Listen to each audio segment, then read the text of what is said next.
રોજ સવારે અને સાંજે સંધ્યા સમયે સાંભળો દેવી કવચ.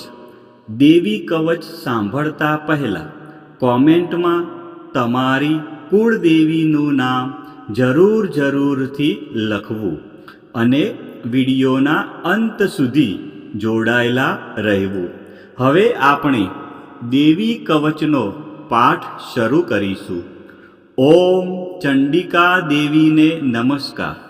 માર્કંડેયજીએ કહ્યું, હે પિતામહ, જે આ સંસારમાં પરમ ગોપનીય અને મનુષ્યનું બધી રીતે રક્ષણ કરનારું છે અને જેને તમે અત્યાર સુધી બીજા કોઈ સામે પ્રગટ ન કર્યું હોય એવું કોઈ સાધન મને કહી બતાવો.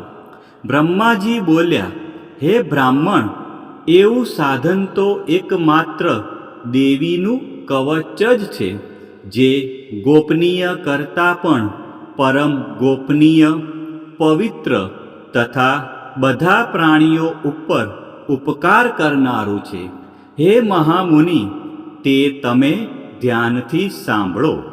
દેવીની 9 મૂર્તિઓ છે. તેમને નવદુર્ગા કહે છે.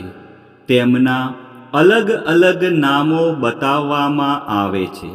પહેલું નામ શૈલપુત્રી છે, બીજું નામ બ્રહ્મચારિણી છે, ત્રીજું ચંદ્રઘંટાના નામે પ્રસિદ્ધ છે, ચોથી મૂર્તિને કુષ્માંડા કહે છે, પાંચમી દુર્ગાનું નામ સ્કંદ માતા છે, છઠ્ઠી દુર્ગાનું નામ કાત્યાયની છે, સાતમું સ્વરૂપ કાલરાત્રિ, આઠમું સ્વરૂપ મહાગૌરી અને નવમી દુર્ગા એટલે સિદ્ધિદાત્રી. આ બધા નામ વેદ ભગવાન દ્વારા કહેવાયા છે.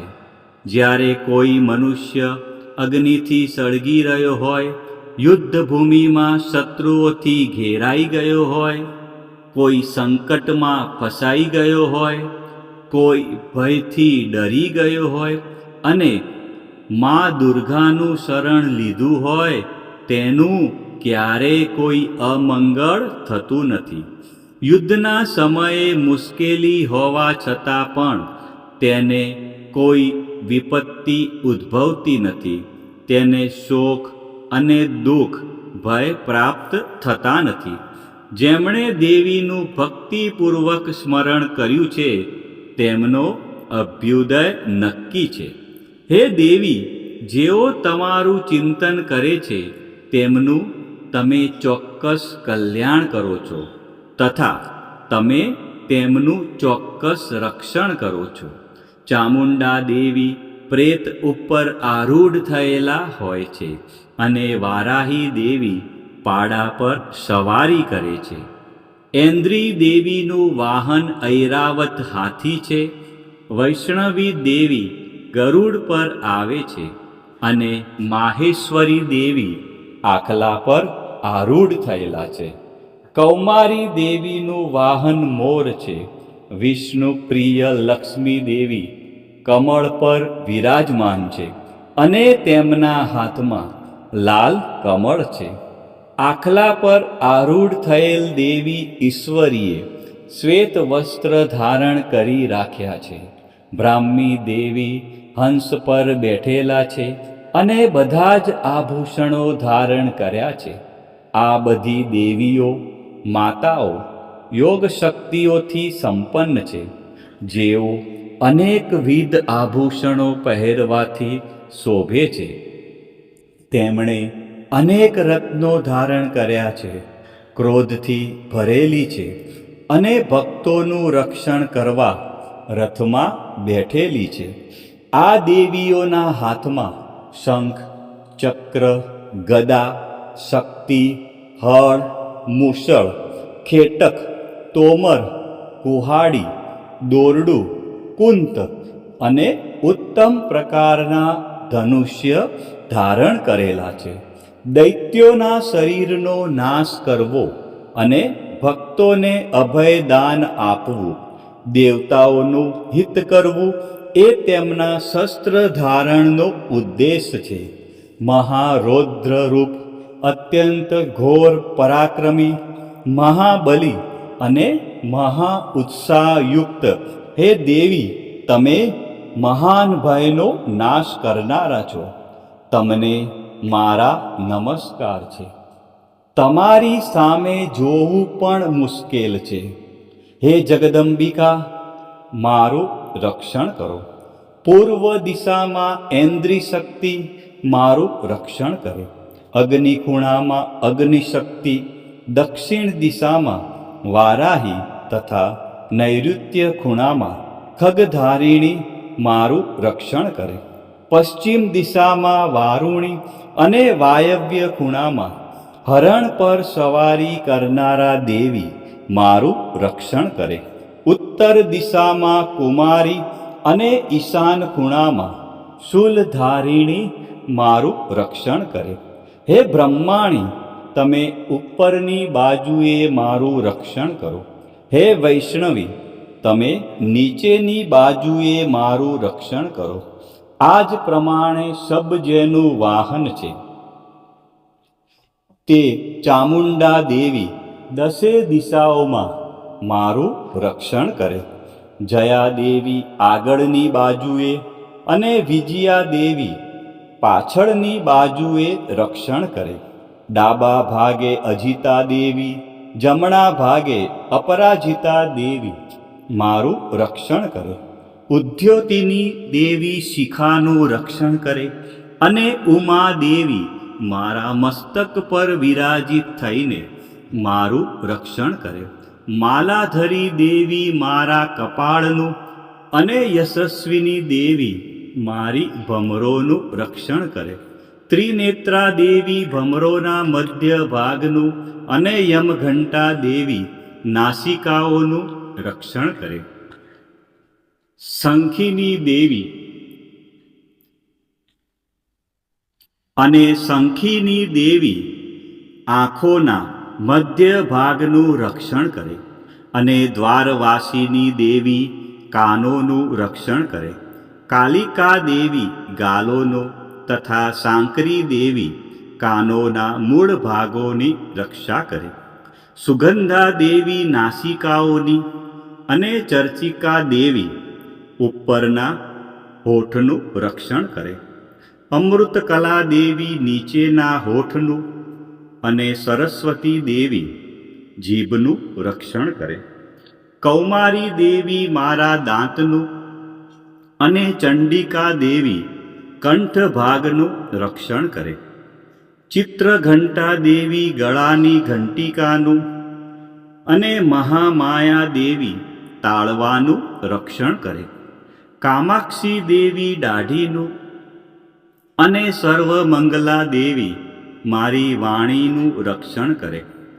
નીલગ્રીવા દેવી કંઠના બહારના ભાગનું અને અન્ન નલિકાનું કૌબેરી દેવી રક્ષણ કરે. ખગીની દેવી બંને ખભાઓનું અને વ્રજધારિણી દેવી મારા બંને બાહુઓનું રક્ષણ કરે. દંડીની દેવી બંને હાથોનું અને અંબિકા દેવી આંગળીઓનું રક્ષણ કરે. સુલેશ્વરી દેવી નખોનું રક્ષણ કરે અને કુલેશ્વરી દેવી પુખ પેટનું રક્ષણ કરો. મહાદેવી બંને સ્તનોનું અને શોક વિનાશીની મનનું રક્ષણ કરે. લલિતા દેવી હૃદયનું અને શૂલધારિણી દેવી ઉદરનું રક્ષણ કરે.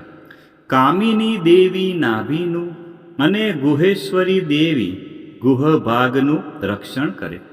પૂતના દેવી અને કામિકા લિંગનું અને પાડાને વાહન બનાવનાર દેવી ગુદાનું રક્ષણ કરે. ભગવતી દેવી કટી પ્રદેશનું અને ઘૂંટણોની રક્ષા વિંધ્યવાસિની કરે. સર્વ કામનાઓ પૂરી કરનારા દેવી જંઘાઓનું રક્ષણ કરે. નારસિંહી દેવી પિંડીઓનું રક્ષણ કરે. તૈજસી દેવી બંને પગોના પૃષ્ઠ ભાગનું રક્ષણ કરે. શ્રીદેવી પગોની આંગળીઓનું અને તલવાસીની દેવી પગના તળિયાનું રક્ષણ કરે. પોતાની વિકરાળ દાઢોથી ભયંકર દેખાતા કરાલી દેવી નખોનું અને ઉદ્ધવકેશીની દેવી વાળનું રક્ષણ કરે. કૌબેરી દેવી રૂવાંટીના છિદ્રોનું અને વાઘેશ્વરી દેવી ત્વચાનું રક્ષણ કરે. પાર્વતી દેવી રક્ત, મજ્જા, વસા, માંસ, હાડકાં અને મેદનું રક્ષણ કરે. કાલરાત્રિ દેવી આંતરડાઓનું અને મુકુટેશ્વરી દેવી પિત્તનું રક્ષણ કરે. પદ્માવતી દેવી કમળ કોષોના મૂળ આધારનું અને ચૂડામણી દેવી કફનું રક્ષણ કરે. જ્વાળામુખી દેવી નખોના તેજનું અને અભેગા દેવી સમસ્ત સાંધાઓનું રક્ષણ કરે. હે બ્રહ્માણી, તમે મારા વીર્યનું રક્ષણ કરો. હે છત્રેશ્વરી દેવી, મારી છાયાનું રક્ષણ કરો. હે ધર્મધારિણી દેવી, મારા અહંકાર, મન અને બુદ્ધિનું રક્ષણ કરો. હે વ્રજ ધારણ કરનાર દેવી, મારા પ્રાણ, અપાન, વ્યાન, ઉદાન અને સમાનનું રક્ષણ કરો. કલ્યાણથી શોભતા હે દેવી, મારા પ્રાણનું રક્ષણ કરો. યોગીની દેવી રસ, રૂપ, ગંધ, શબ્દ અને સ્પર્શનું અને હે નારાયણી દેવી, તમે મારા સત્વ, રજ અને તમો ગુણનું રક્ષણ કરો. વારાહી દેવી આયુષ્યનું રક્ષણ કરે. વૈષ્ણવી દેવી ધર્મનું રક્ષણ કરે તથા ચક્ર ધારણ કરનારા દેવી યશ અને કીર્તિ, લક્ષ્મી અને ધનનું તેમજ વિદ્યાનું રક્ષણ કરે. હે ઇન્દ્રાણી, તમે ગોત્રનું રક્ષણ કરો. હે ભૈરવી દેવી, તમે પત્નીનું રક્ષણ કરો. હે ચંડિકા દેવી, તમે પશુઓનું રક્ષણ કરો. હે મહાલક્ષ્મી દેવી, પુત્રોનું, સંતાનોનું રક્ષણ કરો. હે સુપથા દેવી, મારા પથનું અને હે ક્ષેમકરી દેવી, મારા માર્ગનું રક્ષણ કરો. હે મહાલક્ષ્મી દેવી, રાજદ્વારી કાર્યોમાં મારું રક્ષણ કરો તથા સર્વ બાજુએ રહેલા વિજયા દેવી, ચારે બાજુ રહીને રક્ષણ કરો. હે દેવી, જે સ્થાન દેવી કવચમાં કહેવાયું નથી અને તેથી રક્ષણ વિનાનું છે, તે બધા સ્થાનો તમારા વડે સુરક્ષિત થાય. કારણ કે તમે વિજયશાલિની અને પાપનાશીની છો. મનુષ્ય પોતાના શરીરનું ભલું ઈચ્છતો હોય તો તેણે દેવી કવચનો પાઠ કર્યા વિના એક ડગલું પણ ભરવું નહીં. દેવી કવચનો પાઠ કરીને જ યાત્રા કરવી. દેવી કવચના પાઠથી બધી બાજુથી સુરક્ષિત થયેલો મનુષ્ય જ્યાં જ્યાં જાય છે ત્યાં ત્યાં તેને ધન લાભ થાય છે તથા સઘળી કામનાઓ પર વિજય પ્રાપ્ત થાય છે. તે જે અભિષ્ટ વસ્તુનું ચિંતન કરે છે તેને તે અચૂકપણે પ્રાપ્ત કરી લે છે. તે મનુષ્ય આ પૃથ્વી ઉપર અતુલ ઐશ્વર્ય પામે છે. દેવી કવચથી રક્ષાયેલો મનુષ્ય નિર્ભય થઈ જાય છે. યુદ્ધમાં તેમનો પરાજય થતો નથી તથા તે ત્રણેય લોકમાં પૂજનીય બને છે. આ દેવી કવચ દેવતાઓને પણ દુર્લભ છે. જે આ દેવી કવચનો દરરોજ 3 સંધ્યાએ શ્રદ્ધાપૂર્વક પાઠ કરે છે તેની દૈવી કલા પ્રાપ્ત થાય છે તથા તે ત્રણેય લોકમાં પરાજિત થતો નથી. એટલું જ નહીં, તે અપમૃત્યુથી રહિત થઈને 100 કરતાં પણ વધુ વર્ષ જીવે છે. દેવી કવચ ધારણ કરનારા મનુષ્યની રાજા તરફથી સન્માન અને વૃદ્ધિ થાય છે. આ દેવી કવચ મનુષ્યના તેજની વૃદ્ધિ કરનારું અને ઉત્તમ છે. આ દેવી કવચનો પાઠ કરનારો મનુષ્ય પોતાની કીર્તિથી શોભા પામીને પૃથ્વી ઉપર પોતાના સુયશ સાથે સાથે વૃદ્ધિ પામે છે. જે પહેલા દેવી કવચ કરીને સપ્તસતી ચંડી પાઠ કરે છે તેની જ્યાં સુધી વન પર્વત હોય ત્યાં સુધી તે આનંદથી યુક્ત આ પૃથ્વી ઉપર રહે છે. તેના પુત્રો, પૌત્રો, સંતાન પરંપરા બનેલી રહે છે. પછી દેહાંત થતાં તે મનુષ્ય મહામાયાની કૃપાથી નિત્ય પરમપદને પામે છે, જે દેવતાઓને પણ દુર્લભ છે. તે સુંદર દિવ્ય રૂપ ધારણ કરે છે અને કલ્યાણ શિવની સાથે આનંદનો ભાગી બને છે. ભક્તજનો, ચૈત્ર માસની નવરાત્રિમાં મા ભગવતીની આરાધનામાં દેવી કવચનું વિશેષ મહત્વ છે. દેવી કવચ એટલે રક્ષણ કરનારું કવચ. આ પાઠ દ્વારા મા દુર્ગાના વિવિધ સ્વરૂપો આપણા શરીરના દરેક અંગ અને જીવનના દરેક ડગલાનું રક્ષણ કરે છે. ઋષિ માર્કંડેયજી દ્વારા વર્ણવેલ આ દેવી કવચનો જો ચૈત્ર માસની નવરાત્રિમાં નિત્ય પાઠ કરવામાં આવે તો મનુષ્ય નિર્ભય બને છે અને તેના જીવનમાં સુખ શાંતિનો ઉદય થાય છે. આજના આ વિડીયોમાં આપણે સંપૂર્ણ દેવી કવચનો પાઠ સાંભળ્યો. વિડીયોના અંત સુધી જોડાયેલા રહ્યા અને મા અંબાના આ પરમ કલ્યાણકારી સ્ત્રોતનો લાભ લીધો. બોલો શ્રી અંબે માત કી જય. બોલો શ્રી ચામુંડા માત કી જય.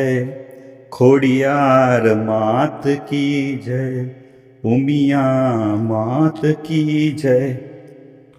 મહાકાળી માત કી જય. બહુચર માત કી જય. વારાહી માત કી જય. આ પ્રમાણે રોજ સવારે, બપોરે અને સાંજે સંધ્યા ટાઈમે દેવી કવચનો પાઠ અવશ્ય કરવો અથવા સાંભળવો.